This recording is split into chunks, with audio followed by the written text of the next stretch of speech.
Você já se deparou com mistérios no Red Dead 2 que pareciam não ter solução? Eventos estranhos, sons inexplicáveis ou lugares misteriosos que simplesmente não fazem sentido? O que muitos jogadores não sabem é que algumas dessas respostas estão escondidas em algo que parece insignificante: os jornais do jogo. Esses artigos não são apenas detalhes de ambientação, mas também peças de um quebra-cabeça que revelam a resposta por trás de histórias ocultas. Nesse vídeo nós vamos explorar segredos que só podem ser descobertos ao ler esses artigos, como a verdade por trás dos estranhos sons no hotel de Valentine, a explosão enigmática de uma cabana em Nova Austin, a valiosa esmeralda perdida da ilha de Guarma e até mesmo uma trama secreta envolvendo Angelo Bronte e um personagem esquecido do Red Dead Online. E para acompanhar essa investigação, que tal um café na caneca do AEG? São 4 modelos exclusivos e estilosos, perfeitos para te acompanhar nas longas jogatinas ou até mesmo enquanto maratona os vídeos do canal.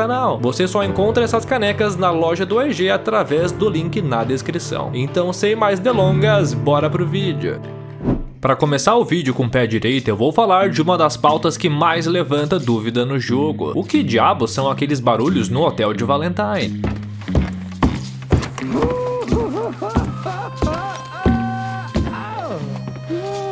Come on. I'll fight. No, I give up. Hell cannot be worse than this. Alguns pensam que se trata de algum tipo de entidade sobrenatural, sugestionando que o hotel é amaldiçoado. Outros já são mais pé no chão, pensando que talvez se trate de uma pessoa sendo torturada ou coisa do tipo. As mentes mais férteis já vão um pouco mais longe, pensando que pode se tratar até mesmo de um cenário de fornicação, já que no outro lado da rua há uma grande oferta de programadoras. Então alguém poderia muito bem ter contratado alguma e atravessado a rua. O que fomenta ainda mais a dúvida e o cenário de mistério é o fato de o jogador não poder explorar o quarto, já que sempre que tentamos entrar nos deparamos com a porta fechada. A situação permanece a mesma 8 anos depois, quando revisitamos o hotel em 1907, mas desta vez com o John Marston. Apesar de quase uma década ter se passado, os misteriosos sons permanecem ecoando nos corredores do hotel de Valentine. Oh, I hear you out there laughing at me. Oh, just go the hell away.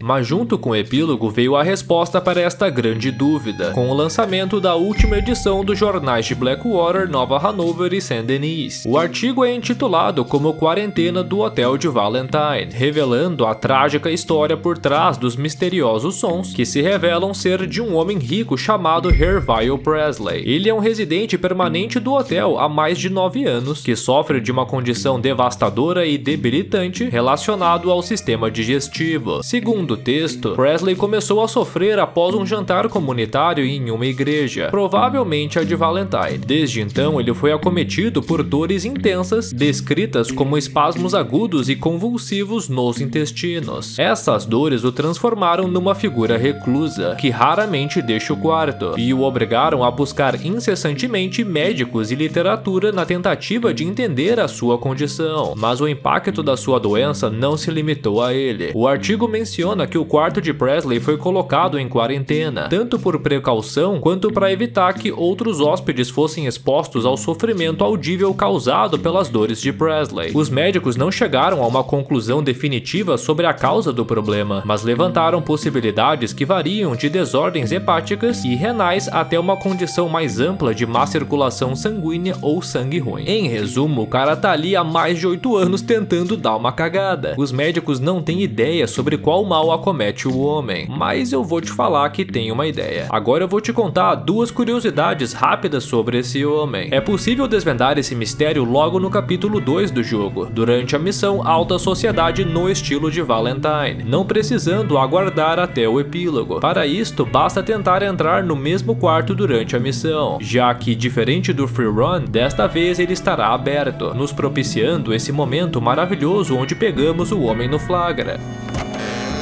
Oh, get the hell out of here, will you? Sorry, wrong room.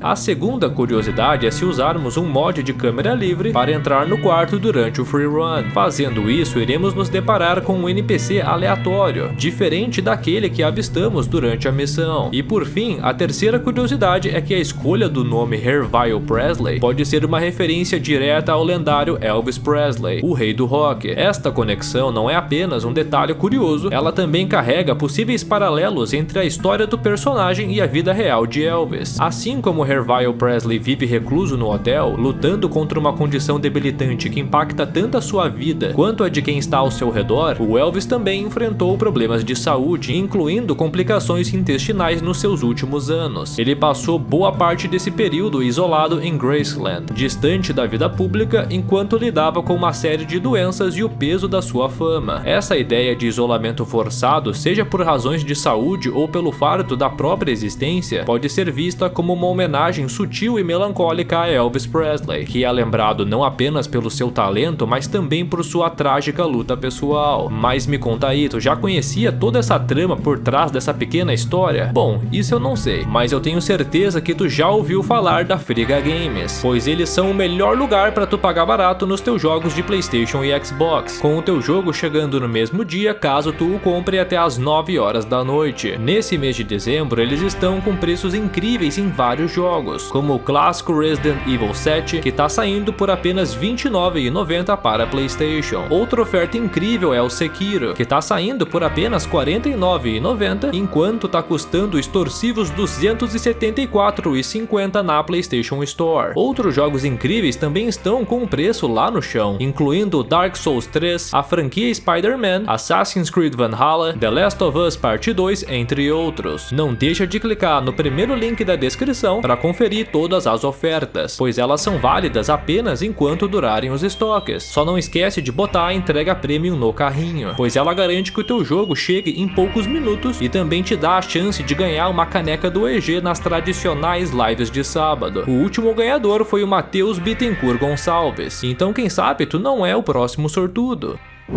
Apesar de Nova Austin ser uma zona praticamente fantasma em comparação às demais do jogo, ela ainda guarda alguns segredos e curiosidades interessantes, das quais geram mistério até hoje. No meu vídeo passado eu falei sobre uma delas, a famigerada Donkey Woman, uma misteriosa mulher com cabeça de burro que foi submetida a trabalho forçado até a sua morte, mas esse mistério eu já desvendei no vídeo passado. Agora chegou a hora de falar de outro, que é lar de ainda mais mistérios e teorias mirabolantes. Tu provavelmente já avistou essa cabana no horizonte entre Cholla Springs e Gaptooth Ridge, mas ao tentar se aproximar e explorar a estrutura, foi surpreendido com uma grandiosa explosão, que além de destruir toda a cabana, também assusta muito o nosso cavalo. Ao analisarmos o local, veremos que tudo está em ruínas, o que nos leva à causa da explosão, já que existem diversos equipamentos espalhados pela cabana. De cara, a gente já presume que o local era lar de uma destilaria de moonshine, já que os equipamentos são bem similares aos utilizados neste tipo de operação, que como sabemos era ilegal. Por conta disso, eram operados de qualquer maneira à margem da lei, os tornando mais vulneráveis a acidentes, pois não poderiam usufruir de uma grande estrutura industrial repleto de cuidados à segurança, pois caso contrário as autoridades seriam alertadas. Mas onde está a pessoa responsável por essa operação? Bom, o seu corpo pode passar batido por alguns, já que está logo abaixo dos escombros. Como podemos ver, o corpo já está totalmente carbonizado, o tornando irreconhecível para quem quer que seja. Inclusive, eu acho que a Rockstar aproveitou o mesmo modelo da Catherine Braithwaite. Além de um cacifo onde podemos coletar algumas munições e um panfleto de receita, não há mais nada que possamos interagir, sejam fragmentos da explosão ou até mesmo uma carta, já que, logicamente, ela teria sido queimada na explosão. Mas será que esta cabana realmente era apenas uma destilaria? Ou será que o desastre que presenciamos foi resultado de algo ainda mais ambicioso e perigoso? Se nos basearmos apenas na cena da tragédia, não teremos nada além de achismo, mas felizmente a resposta pode ser encontrada em um artigo de jornal intitulado como A Segunda Corrida do Ouro. Ele conta a história de um alquimista chamado Anthony, que vive em uma cabana isolada na divisa entre Cholla Springs e Gaptooth Ridge. Ele supostamente estava próximo de alcançar um feito incrível: transformar metais comuns, como cobre e estanho em ouro puro. E caso ele fosse bem sucedido, provavelmente se tornaria o homem mais rico e poderoso de todo o planeta. E segundo um economista, o mercado do ouro entraria em colapso. Mas como testemunhamos com a explosão, algo deu muito errado com o experimento de Anthony, resultando numa catastrófica explosão. Conforme o artigo de jornal, Anthony estava próximo de atingir o seu objetivo, e obcecado com tal possibilidade, ele pode ter cometido o erro de misturar substâncias químicas perigosas, como enxofre e mercúrio, por exemplo. Esses materiais são altamente reativos, especialmente quando submetidos ao calor intenso dos seus equipamentos rudimentares. Além disso, qualquer gás inflamável gerado durante o processo poderia ter se acumulado na cabana, criando uma verdadeira bomba-relógio. Esta seria a resposta lógica para a tragédia, uma explosão acidental. Mas, como todo adorador de teorias de conspiração, é claro que eu não acredito nessa hipótese e tenho uma teoria muito mais legal. No final do artigo existe um trecho onde um economista dá uma declaração, alegando que o mercado do ouro entraria em colapso caso o experimento do Anthony fosse bem sucedido. E isto não é para menos, pois o ouro era a base do padrão monetário internacional, o que significa que a estabilidade econômica dependia do valor do metal. E se o Anthony descobrisse uma maneira de produzir ouro de maneira barata e em larga escala, isso resultaria num aumento drástico na oferta, desvalorizando completamente o ouro. Isso poderia levar ao colapso do sistema financeiro, já que moedas e transações internacionais dependiam do ouro como referência. Além disso, a indústria da mineração, uma das principais forças econômicas no oeste americano, entraria em colapso. Empresas de mineração seriam destruídas, investidores sofreriam enormes prejuízos e comunidades inteiras que dependiam desse setor ficariam desempregadas. Outro ponto importante seria a perda de poder econômico e político dos Estados Unidos. Com o ouro abundante e acessível a qualquer pessoa, o governo e as elites perderiam o controle sobre um dos recursos mais valiosos do mundo, enfraquecendo a sua influência tanto dentro quanto fora do país. Isto poderia levar a uma reordenação de poder, ameaçando diretamente os interesses da elite econômica e do governo. Por conta disso, que não seria difícil imaginar que o governo ou representantes da indústria poderiam ter motivos para sabotar os experimentos de Anthony. Uma explosão acidental, entre aspas, poderia ser uma maneira eficaz de eliminar a ameaça, enquanto mascarava a intervenção como apenas mais um caso de negligência numa operação rudimentar. Se considerarmos que uma descoberta como essa também poderia desencadear uma revolução econômica, com pessoas comuns produzindo ouro e a riqueza da elite perdendo significado, fica ainda mais plausível a hipótese de sabotagem. Proteger o status quo pode ter sido o principal motivo por trás da tragédia que presenciamos na cabana de Anthony. Agora a grande pergunta é, em qual teoria tu acredita mais? Se acreditar no acidente, comenta #alquimista-desleixado. Agora, se tu for um conspiracionista como eu, comenta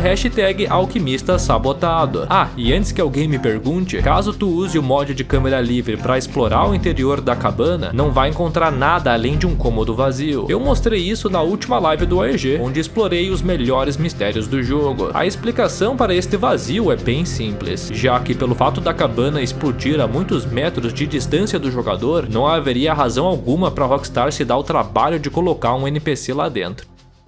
Se tem uma coisa que Nova Austin tem em comum com a ilha de Guarma é a falta de aproveitamento da área e a vasta quantidade de conteúdo removido. Originalmente, a Rockstar tinha planos grandiosos para a ilha, planejando que o John pudesse visitá-la durante o epílogo para explorar a região e fazer uma série de desafios. Mas, como eu contei nesse vídeo sobre os bastidores da produção do jogo, muitos problemas foram enfrentados e a Rockstar precisou remover uma série de conteúdos para cumprir o prazo de lançamento. Uma destas coisas removidas foi a Odisseia em busca de uma grandiosa esmeralda, que seria muito valiosa e o jogador poderia conquistar através de uma série de missões. Apesar da esmeralda ter sido removida, Rockstar manteve um artigo de jornal que fala sobre ela, introduzindo a história da missão para o jogador. O artigo conta a história de Louis T. Abrison, um caçador de tesouros e gemologista apaixonado por esmeraldas. Ele tinha uma vasta coleção de pedras preciosas de todo o mundo, e uma das suas maiores obsessões era a busca pela maior esmeralda já descoberta, uma pedra que ele acreditava estar localizada na ilha de Guarma, perto de Cuba, nas Índias Ocidentais Espanholas. A história destaca o vínculo pessoal de Aberson com as esmeraldas, mostrando que ele havia dado à sua noiva um anel de noivado feito de uma esmeralda que ele trouxe do Egito, uma pedra que ele escolheu para combinar com os olhos verdes dela. Há também uma sensação de urgência e paixão pela sua busca, como relatado em suas cartas animadas para sua esposa Henrietta Aberson. Nessas cartas ele falava sobre a proximidade de encontrar a famosa esmeralda. No entanto, após algum tempo, a comunicação cessou abruptamente. Sem mais cartas ou mensagens, a Henrietta começa a temer pelo pior e, desesperada, solicita orações à sua comunidade local e a outros caçadores de tesouro, esperando pela volta segura do seu marido. Através desse artigo, o jogador é introduzido à missão e ao mistério envolvendo a esmeralda, com a sensação de que algo grande e valioso estava escondido na ilha, incitando que o jogador engajasse nesta investigação e descobrisse o destino de Louis T. Aberson. Mas como o mistério da princesa de Van Horn e o bagre lendário do Jeremy Grill, o conteúdo foi removido do jogo, com a Rockstar deixando apenas os vestígios para trás para tirar com a nossa cara. Apesar disso, alguns jogadores acreditam que a famigerada esmeralda ainda está no jogo, mas não em Guarma, mas sim numa missão secundária. Você lembra da missão Só Podia Ser Britânico, onde ajudamos um dono de circo a recuperar uma série de animais fajutos? Aí no final rola um baita plot twist e nos deparamos com um tigre verdadeiro? Bom, no término dessas missões, o homem nos paga com uma esmeralda. Ela é bem bonita e grandiosa, se encaixando na descrição da esmeralda buscada pelo explorador. Mas como descobrimos ao tentar vender a relíquia, ela é falsa e vale cerca de $50. Então a teoria é que a Rockstar aproveitou a modelagem já finalizada da esmeralda para compor o término dessa missão. E este não é o único conteúdo removido revelado por um jornal no jogo. Na verdade, existe uma série deles, das quais eu pretendo explorar em possíveis sequências dessa série de segredos revelados por jornais. Então se tu estiver curtindo esse vídeo, larga o teu like e comenta aí embaixo se tu quer ou não assistir a parte 2. Mas de toda forma eu vou dar mais uma provinha para vocês. Em outro artigo de jornal existe uma matéria intitulada Como Espanto Aéreo. Ele conta a história de Bessie Adair, uma aventureira que está se preparando para o maior feito da sua carreira: atravessar o grandioso Canyon de Peaks Basin em Nova Auchin. A mulher é conhecida pelos seus feitos lendários no circo de Saint-Denis, constantemente desafiando a morte nas suas performances. Ela tem se preparado para esse ato há semanas, planejando um grandioso evento, onde uma plateia testemunhará a sua travessia sob uma perigosa corda bamba. Originalmente, a personagem poderia ser encontrada em Nova Auchin, seja com o John ou com o Arthur, pois como eu mostrei nos vídeos sobre a beta do Red Dead 2, originalmente o Arthur deveria ser capaz de acessar a área. Mas, como sabemos, muito conteúdo de Nova Auchin foi removido e a aventureira é mais um deles. Prova disso é o seu modelo de personagem, que está completamente desenvolvido e pode ser restaurado no jogo. O nome nos arquivos é CS_MP_Bessie_Adair. A sigla MP sinaliza que a personagem é do modo online, ou seja, além de aparecer no modo história, ela também apareceria em alguma trama no Red Dead Online. Além do artigo de jornal, o que prova que ela apareceria no modo história são os seus diálogos de ambiente, que são frases genéricas que os personagens soltam quando interagimos com eles no free run. Geralmente isto ocorre após o término de alguma missão, onde eles permanecem no cenário. A Bessie tem uma série deles, sinalizando que o jogador poderia interagir com ela de alguma maneira.